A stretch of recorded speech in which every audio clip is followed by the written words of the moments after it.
Hello everyone, मैं यशवर्धन तनगौरिया आपका स्वागत करता हूं पूरे जोश के साथ आपके फीलिंग वाले चैनल तनगौरिया कॉन्सेप्ट पर। तो लीजिए भैया, मैक्सिमम और मिनिमम में अंतिम कड़ी पर चलते हुए आज का बहुत ही महत्वपूर्ण क्वेश्चन। आप सोच रहे हो मैं किसी पर्टिकुलर के लिए करा रहा हूं, अगर आपकी यूनिवर्सिटी कोई सी है, अगर आपके सिलेबस में मैच करता है टॉपिक, तो आप बेबाक इस क्लास को देख सकते हो। देखिए भैया क्या है सवाल। तो भैया आज का टॉपिक बहुत ही इंपॉर्टेंट है, तो चलिए फटाफट से बिना देरी किए हुए जल्दी से एक रफ नोट और एक पेन लेकर के बैठ जाइए। चलिए आज की फीलिंग वाली क्लास को शुरू करते हैं। देखिएगा, तो देखो भैया, लैग्रांज मल्टीप्लिकेशन मेथड कराने से पहले एक सवाल मेरे सामने आया है, बहुत इंपॉर्टेंट है। आहिस्ता पूर्वक और धैर्य पूर्वक इसको देखेंगे। तो मैं आशा करता हूँ आप लोगों ने इस वीडियो से पहले मेरे मैक्सिमम मिनिमा का जो बेस लेक्चर है वो देख लिया होगा, अदरवाइज थोड़ा सा कम पल्ले पड़ेगा, उसको देख लेना इस वीडियो देखने के बाद। देखिए क्या है, discuss the maxima and minima of the function sine x sine Y sine Z where X Y Z are the angles of triangle. हमको भैया मैक्सिमम मिनिमम बताना है इस फंक्शन का। तो मैंने आपसे सिखाया है भैया, आपको मैंने फीलिंग करवाई है कि जिस फंक्शन पर मैक्सिमम मिनिमम पूछेगा भैया वही आपका ऑब्जेक्टिव फंक्शन होता है, जो को तुरंत दिमाग में क्लिक हो रहा है।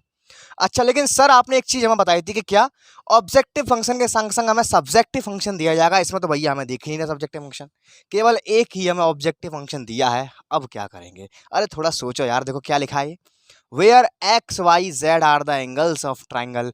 ये है अपना सब्जेक्ट। एक्स वाई जेड किसी ट्रायंगल के एंगल है भैया। इसका मतलब क्या हो गया? इसका मतलब क्या हो गया, हम ट्रायंगल प्रॉपर्टी का इस्तेमाल करेंगे। कौन सी वाली? कि भैया त्रिभुज के तीनों अंतः कोणों का योग 180 होता है। यही आपका सब्जेक्टिव फंक्शन है, जो आपको थोड़ा सा घुमा करके दिया गया है। तो फटाफट से बिना देरी किए हुए इसको शुरू करते हैं। देखिएगा क्या करेंगे, सबसे पहले यहाँ पे ऑब्जेक्टिव फंक्शन को नोट करेंगे। गिवन दैट हमें क्या दिया भैया, हमें दिया है u बराबर sine x sine Y sine Z. Equation number 1, subjective function. Subject भैया हम इसका इस्तेमाल करेंगे x plus Y plus Z बराबर 180। बस इतना सा इसमें खेल था। इसमें आपको ऑब्जेक्टिव फंक्शन दिया है, लेकिन सब्जेक्टिव फंक्शन आपको हाइड करके दिया है, तो आपको इस तरह से इसका इस्तेमाल करना है। देखिए अब सारी कहानी सेम है। क्या करेंगे, अब ऑब्जेक्टिव फंक्शन का डेरिवेटिव करेंगे, एक बार सब्जेक्टिव का करेंगे, दोनों को जीरो के बराबर करेंगे। भैया खत्म कहानी। लिखेंगे यहाँ पे डिफरेंशिएटिंग वन, पहली का करूंगा मैं। तो मैंने आपको सिखाया है कि हम किसी पर्टिकुलर के रिस्पेक्ट में नहीं करेंगे, पूरी लाइन का इकट्ठा होगा। यू का हो जाएगा डी यू।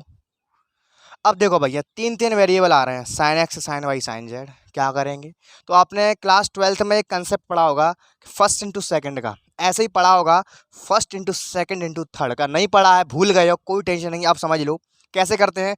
पहली लाइन में पहले का डेरिवेटिव सब चीज सेम टू सेम, प्लस दोबारा में दूसरे का डेरिवेटिव सब चीज सेम टू सेम, प्लस दोबारा में तीसरे का डेरिवेटिव हर चीज सेम टू सेम। ये कंसेप्ट होता है कौन सा वाला? तीन तीन वेरिएबल को एक साथ इकट्ठा डेरिवेटिव करने का एक ही लाइन में। नहीं पता था, अब पता चल गया।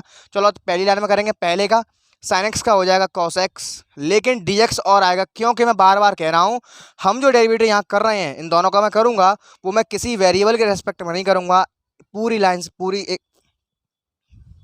एक तरफ से पूरे का करूंगा भैया। तो ऐसा ना करना कि x का बन कर दो भैया, गलत हो जाएगा। क्योंकि यहाँ पे भैया हम डेरिवेटिव जो कर रहे हैं वो किसी पर्टिकुलर वेरिएबल के रेस्पेक्ट में नहीं कर रहे हैं, सिंपली एक साथ पूरे का कर रहे हैं। ठीक है, इस चीज़ का ध्यान देना है। तो पहली लाइन में पहले टर्म का हो गया, दोनों term same to same, sine Y sine Z, plus दोबारा में दूसरे वाले का होगा, बाकी सब सेम रहेगा।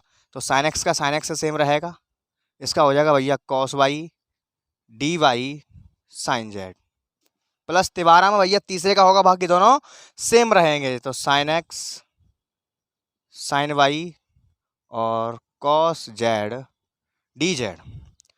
ठीक है, बहुत बढ़िया। इसको नाम दे देते हैं समीकरण नंबर 3, या इसको समीकरण 3 अभी मत बोलो, हमको अभी इसको जीरो के बराबर और करना है, तभी नाम दे देना है इसको। मैंने सिखाया है, दोनों का डेरिवेटिव करेंगे, दोनों को हम जीरो के बराबर रखेंगे। तो नाउ डी यू बराबर जीरो, तो क्या मिलेगा यहाँ से मुझे, cos X D X sine Y sine Z plus sine x cos Y D Y sine Z plus sine x sine Y cos Z D Z बराबर जीरो। समीकरण नंबर 3। ठीक है, अब भैया हमें डेरिवेटिव करना है सेकंड वाली इक्वेशन का। नाउ डिफरेंशिएटिंग सेकंड, तो x का हो जाएगा dx। भैया वन मत कर देना, फिर से कह रहा हूँ मैं, एक संग पूरे का कर रहे हैं डेरिवेटिव, किसी पर्टिकुलर वेरिएबल के रिस्पेक्ट में नहीं कर रहे हैं। Plus D Y plus D Z बराबर पाई का जीरो कांस्टेंट फंक्शन है। अब देखो दूसरी इक्वेशन तो ऑटोमेटिक जीरो के बराबर आई है, इक्वेशन नंबर 4। फिर क्या करेंगे, फिर मैंने सिखाया आपको कि जो आपकी ऑब्जेक्टिव फंक्शन की लाइन आई है डेरिवेटिव हो करके, उसमें मल्टीप्लाई करेंगे वन का, जो आपकी सब्जेक्टिव वाली आई है उसमें करेंगे किसी भी आर्बिट्री कांस्टेंट का, मैं लैम्डा का कर दे रहा हूँ। बात क्लियर है? फिर दोनों को ऐड कर देंगे। तो ध्यान से देखना, इसको मैं जब मैं लिखूंगा तो क्या लिखा जाएगा, ये लैम्डा तो बाहर आ जाएगा, अंदर क्या आएगा, D X plus D Y plus D Z plus में सब कुछ आएगा। एक काम करो, इन्हें कॉमन लेके करेंगे। देखो cos x है, यहाँ पे dx है, यहाँ भी dx है, यहाँ पे लैम्डा dx हो जाएगा। तो जब मैं यहाँ से dx को कॉमन ले लूँगा तो ओनली प्लस में लैम्डा रह जाएगा। समझ में आ रहा है? तो क्या बचेगा अंदर, अंदर बचेगा cos x sine y sine z plus lambda, और पूरे के बाहर dx। पल्ले पड़ी कहानी, आ रहा है? समझ में आ रहा है कि नहीं आ रहा है? अब इसमें इस पे आ जाओ, dy dy कॉमन आ जाएगा, अंदर लैम्डा रह जाएगा। क्या बचेगा, अरे बोलो, sine x cos y sine Z plus lambda, बाहर क्या आएगा, बोलो डी वाई। सेम इसी प्रकार से sine x sine Y cos Z plus lambda, अंदर बचेगा भैया डी जेड, और बराबर में आ जाएगा जीरो। मेरे को बात समझ में आती है? इतना करने के बाद सर क्या करेंगे, मैंने सिखाया कि जो डिब्बे बने, आपके डिब्बे बन गए, अब इन डिब्बों को हम एक एक करके जीरो के बराबर रखेंगे ना। कैसे रखेंगे, तो कैसे रखेंगे, cos X sine Y sine Z plus lambda बराबर जीरो। ध्यान रखना इसमें dx शामिल नहीं होगा, ओनली डिब्बे डिब्बे की बात कर रहा हूँ।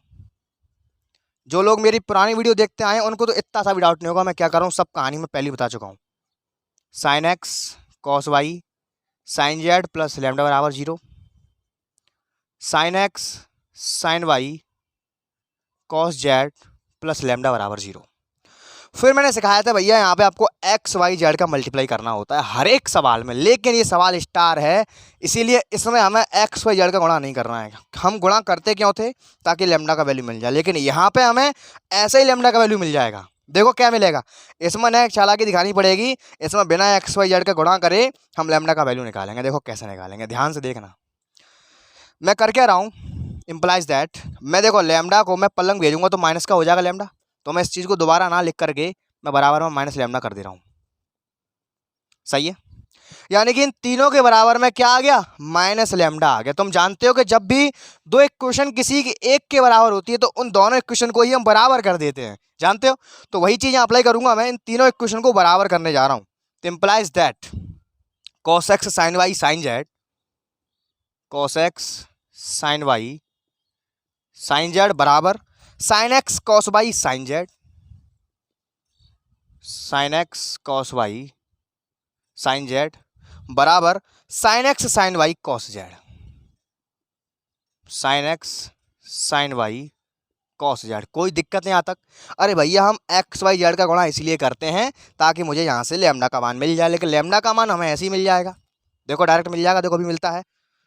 हम इसमें एक्स वाई जेड का गुणा इसलिए करते थे ताकि हमें एक्स वाई जेड के मान मिल जाए, लेकिन यहाँ पे हमें बिना गुणा करे ही लैम्डा की सहायता से डायरेक्ट हमें मिलेंगे। देखो ऐसे तीनों बराबर हो गई। अब यहाँ पे हमारा जो ऑब्जेक्टिव फंक्शन था sine x sine Y sine Z का, इस फॉर्मेट का, अगर मैं सब तीनों में इसी का डिवाइड लगा दूं तो देखो क्या होगा, थोड़ा देखो पहले। Now divide by, dividing by sine x sine Y sine Z. आप सोच रहे हो मैं ऐसा क्यों कर रहा हूँ, मैं ऐसा इसलिए कर रहा हूँ ताकि एक्स वाई जेड के मान जल्दी आसानी से निकल आए। अलग से गुणा करोगे लफड़ा पड़ेगा, जब यहाँ पर सीधे सीधे बात बन रही है इस तरीके से तो वहाँ पर नहीं जाना है, ठीक है? ऐसे ही डायरेक्ट हो जाएगा।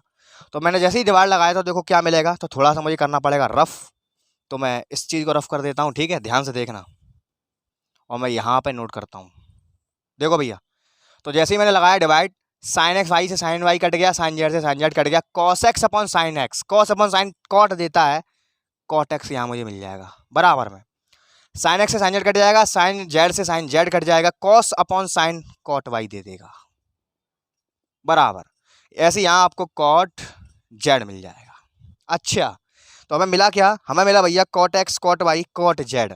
तो हमें पता है कि भैया किसी भी ट्रायंगल के तीनों एंगल, ये कॉट तो बढ़ जाएगा आपस में, तो तीनों एंगल बराबर आ जाएंगे। इंप्लाइज दैट क्या आएगा भैया, एक्स बराबर वाई बराबर जेड। तो किसी भैया ट्रायंगल के तीनों एंगल बराबर कब होते हैं भैया? जब, तो भैया इसका मतलब क्या हुआ, ये इस त्रिभुज में हमारे ये तीनों कोण कैसे हैं, बराबर आए हैं। जब बराबर कब होते हैं भैया? जब उनमें से प्रत्येक कोण 60 का हो, तभी किसी त्रिभुज के तीनों कोण बराबर होते हैं। बात समझ में आई? तो यहाँ पे मैंने सबके बराबर क्या रखा, π/3। बस हो गया अपना answer.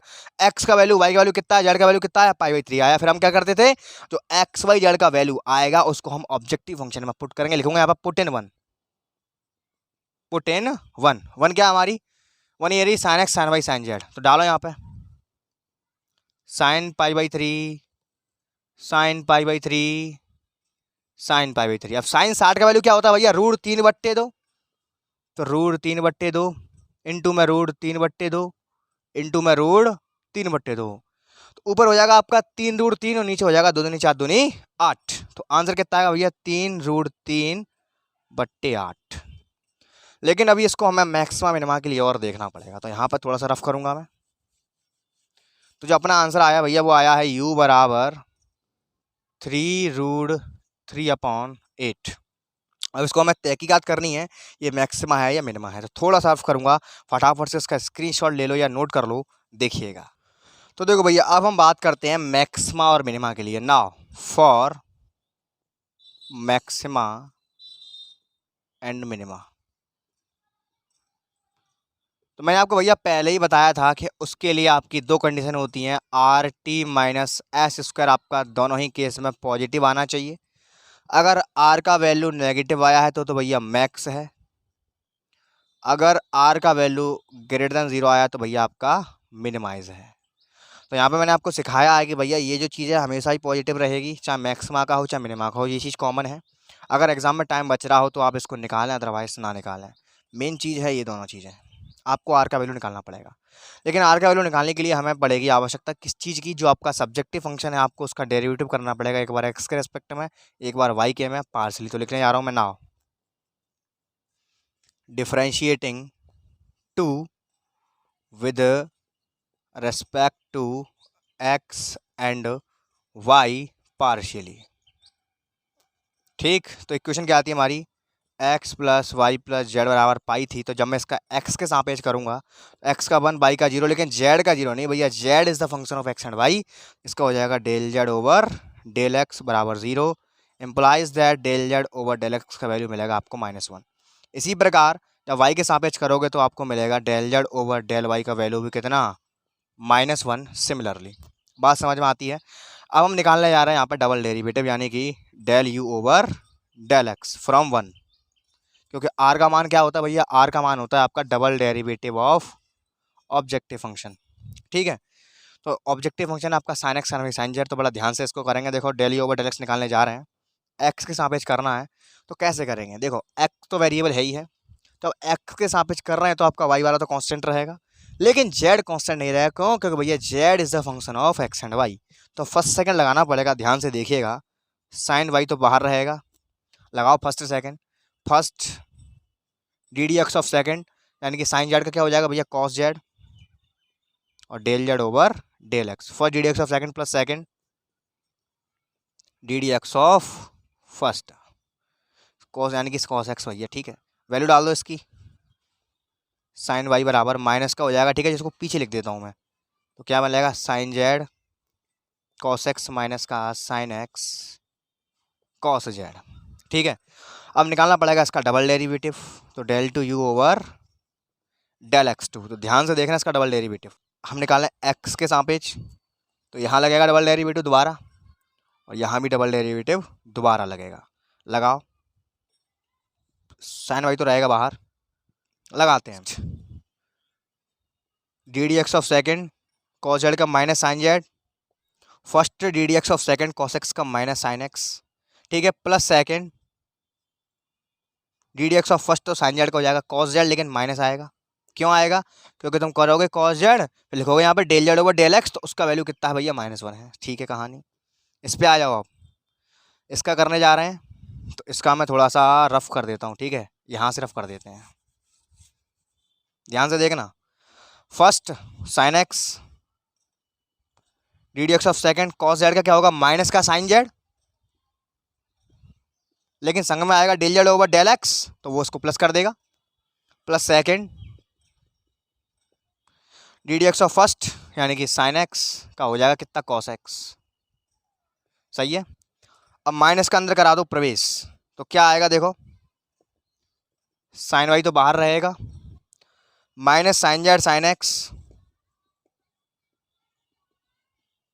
Minus cos x cos z minus sine x sine z minus का कॉस एक्स कॉस जेड। कुछ कट रहा है क्या, साइन जेड साइन एक्स कट्टा पिट्टी हो गई, cos x cos z 2 cos x cos z हो गया, तो माइनस का sine y 2 cos x cos z. अरे भैया इसमें हम एक तरीके से और कर सकते थे इसको, हम sign A cos B minus cos A sine B का फॉर्मूला बन जाता तो जल्दी हो जाता। चलो कोई दिक्कत नहीं है। तो ओवरऑल हमें यहाँ पे करना केवल ये है कि हमें चिन्ह चेक करना है। तो देख रहे हो साफ साफ यहाँ पे चिन्ह नेगेटिव आया है, चिन्ह क्या आया, नेगेटिव आया। तो मैंने सिखाया है अगर आर का वैल्यू आपका लेस देन 0 आया है तो आपका जो वैल्यू आया भैया वो कैसा है, मैक्सिमम। लिखें यहाँ पे here r is less than 0, hence आपके पॉइंट आए हैं x बराबर y बराबर z बराबर π/3 is the point of maxima,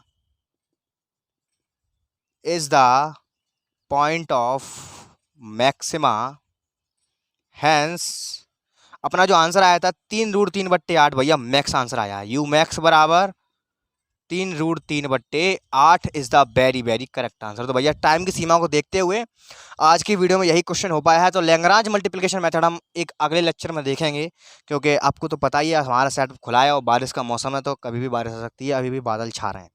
तो कोई टेंशन नहीं है, धीरे धीरे बूंद बूंद से घड़ा भरेगा। आई होप आपको कंसेप्ट समझ में आया होगा। एक क्वेश्चन थोड़ा अच्छा वाला था, इसको जरूर कर लेना। तो इसी के साथ मैं यशवर्धन तनगौरिया लेता हूँ आपसे विदा। मिलते हैं अगले जोरदार वीडियो में जोरदार कंसेप्ट के साथ। तब तक के लिए सी यू टुमारो के बाय, टेक केयर। अगर वीडियो में मजा आया और नीचे कमेंट करके जरूर जाना, अपने बेस्ट फ्रेंड को फेयर जरूर करना।